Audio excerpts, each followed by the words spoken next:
5 अगस्त 2019 के बाद जम्मू कश्मीर में नए कवानीन नाफिज किए गए। वही अब जम्मू कश्मीर में बैरून रियासत के लोगों को भी वोट डालने का हक देने पर जम्मू कश्मीर के साथ साथ मुल्क भर में सियासत हो रही है।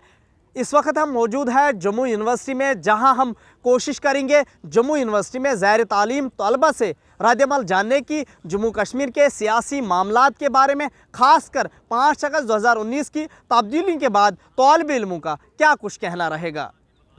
जी, आपका नाम? बहुत बहुत शुक्रिया अशरफ भाई। मैं हर्षवर्धन सिंह जी जम्मू यूनिवर्सिटी के एक PhD स्कॉलर हूँ। जी। आप बात कर रहे हैं नौकरियों की। अशरफ भाई, ये हमने सपना छोड़ दिया है। जी। आज हम पढ़ाई कर रहे हैं सिर्फ इस वजह से कि हमारे घर वाले, हमारे माँ बाप चाहते हैं कि हम पढ़ाई करें। वरना ये सपना हम 5 अगस्त 2019 के बाद जो लोग विजनरी थे वो उसी टाइम भूल चुके थे।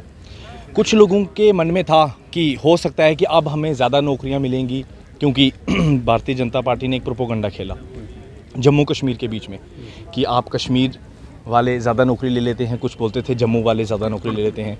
लेकिन हमें पता था 5 अगस्त 2019 के बाद ना कश्मीर ना जम्मू, ये बाहर के लोग आएंगे। हमने उस टाइम पे भी इनका बहुत ज़्यादा विरोध किया। और आज अशरफ भाई आप देख रहे हैं 25 लाख वोटर्स बाहर से लाए जा रहे हैं। 25 लाख वोटर्स नहीं लाए जा रहे, 25 lakh member of legislative assemblies बाहर से लाई जा रही हैं। ये बाहर के लोग इस बार वोट डालेंगे, लेकिन नेक्स्ट टाइम ये MLA के लिए कंटेस्ट करेंगे। उसके बाद ये नौकरियों के लिए आएंगे। उसके बाद ये बाकी चीज़ों पे भी आस्ता आस्ता कब्जा करेंगे। ये डोगरा आइडेंटिटी, कश्मीरी आइडेंटिटी और बौद्ध आइडेंटिटी सबको ख़त्म करने की एक साजिश है। ये सेंटर के लोगों की तो साजिश है भारतीय जनता पार्टी की, वो हम मानते हैं। लेकिन मैं ये बताना चाहता हूँ कि आप हमें सिर्फ इतनी सी चीज़ बताएं कि यहाँ के BJP के 25 MLA वो क्यों सो गए हैं, उनको क्यों समझ नहीं आ रहा कि आज आप तो बन चुके हो, आप अपने बच्चों का फ्यूचर क्यों ख़त्म कर रहे हो। तो आप PhD यूनिवर्सिटी में कर रहे हैं, अभी भी आपको उम्मीद ही नहीं कि कल आपको नौकरी मिल जाए? सरकार ने उतने वसाइल एक सरकारी सतह पर, दूसरी प्राइवेट सेक्टर में रखी। अशरफ भाई, किस नौकरी की आप बात कर रहे हैं? आज फाइनेंस अकाउंट असिस्टेंट का पेपर होता है, जो बच्चे 1-1, 2-2 साल पढ़ते हैं, उसके बाद पेपर देते हैं। पेपर देने के बाद उनका स्क्रैप हो जाता है, उनको 1-1 महीना से वो प्रोटेस्ट कर रहे हैं। JKPSI में आप देखें 25-25 लाख रुपया खा लिया इन्होंने।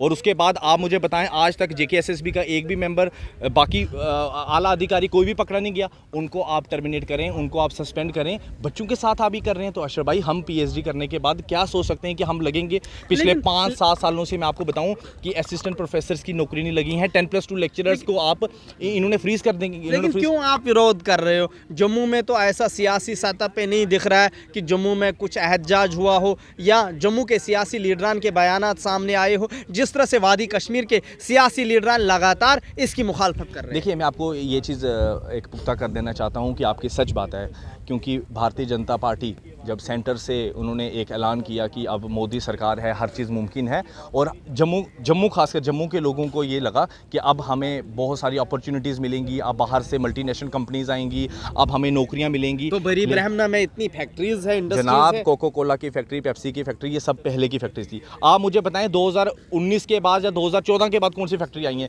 जो भी फैक्ट्रीज आई हैं, आप मुझे एक बात बताएं, उसमें हमारे लोकल्स को बाहर निकाला गया और बाहर के लोगों को लाया गया। क्यों? क्योंकि हमारे यहाँ के 25 के 25, जो मैं बुत बोलूँगा, मैं MLAs नहीं बोलूँगा, जो 25 MLA अगर होते तो वो आज उनमें इतनी क्षमता होती कि वो 25 के 30 कर सकें, 25 के 35 कर सकें। लेकिन आज ये 25 MLA अपनी 10 सीटें नहीं बचा पा रहे हैं, जिसकी वजह से इनको बाहर से लोग लाने पड़ रहे हैं। अब एक स्टूडेंट हो आप, मैं आपसे जानना चाहूँगा किस तरह की तब्दीली की ज़रूरत है पूरे जम्मू कश्मीर? देखिए, तब्दीली हम सिंपल सी चीज़ चाहते हैं। पहले तो सबसे बड़ी बात, हमारे महाराजा हरि सिंह बहादुर जी की स्टेट, पहले स्टेट में वापस दी जाए।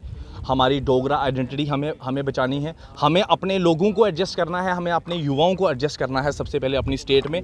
उसके बाद मैं आपको एक चीज़ बताऊं, उसके बाद हमें फॉरेन पॉलिसीज़, हमें बाकी चीज़ों के बारे में सोचना है। पहले हमें जम्मू कश्मीर की जनता को बचाना है अशरफ भाई।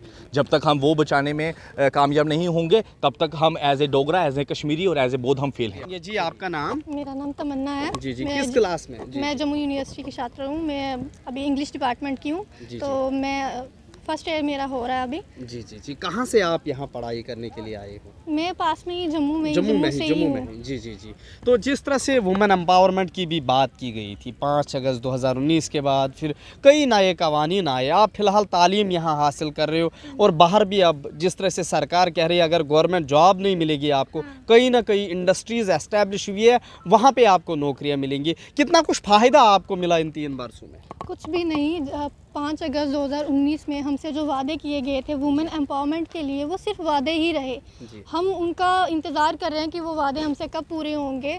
हमारे जो इन्होंने बोला था आपको ये देंगे, आपकी नौकरी से लेके आपको हर एक फैसिलिटीज़ लेंगे, वुमेन एम्पावरमेंट के बड़े बड़े वादे किए जाते हैं हमसे, लड़कियों से वो सिर्फ वो वादे ही होते हैं, हमें देखने को मिलता नहीं है कुछ, वो वादे पूरे होने को नहीं मिलता है।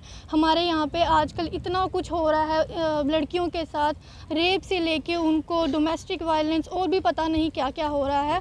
हम लोग जो है कुछ लोग सिर्फ देखते हैं और चले जाते हैं, क्योंकि लेकिन पहले जो लड़की जम्मू कश्मीर की शादी बैरून रियासत करती थी उसको हक नहीं होता था यहाँ प्रॉपर्टी का, अब वो हक दिया जा रहा है, तो आपको नहीं लग रहा कि फ़ायदा पहुँच रहा है? नहीं, हक का हक दिया जा रहा है, सिर्फ बोलते हैं हक तो दिया नहीं जा रहा, क्योंकि उनको सिर्फ ये सिर्फ उन्होंने हमें बोला हुआ है कि आपको देंगे, पर वो हम सिर्फ इंतज़ार कर रहे हैं कि वो कब देंगे। सिर्फ उन्होंने हमसे वादे किए हुए हैं और वादे ही किए हुए हैं, हमें कहीं भी देखने को मिलता नहीं है। हम रोज़ देखते हैं तो हमें कहीं देखने को मिलता नहीं है उनके वादे कि पूरे हो रहे हैं हमारे साथ। बहुत बहुत शुक्रिया।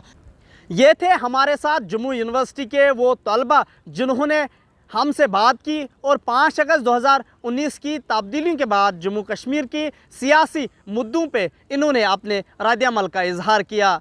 जम्मू यूनिवर्सिटी में ज़ैर तालीम इन तलबा से हमने पूछा कि 5 अगस्त 2019 के बाद जम्मू कश्मीर में किस तरह की तब्दीली आई है और स्टूडेंटों को किस तरह का फ़ायदा पहुंचा है। अब देखना ये ज़रूर होगा कि जम्मू कश्मीर में नए कवानीन नाफिज करने के साथ ही जम्मू कश्मीर के आवाम को किस तरह के फ़ायदे पहुंचेंगे और जम्मू कश्मीर के आवाम की तरफ से किस तरह का रद्द-ए-अमल सामने आता रहेगा। ईटी भारत उर्दू के लिए जम्मू यूनिवर्सिटी से मैं मोहम्मद अशरफ।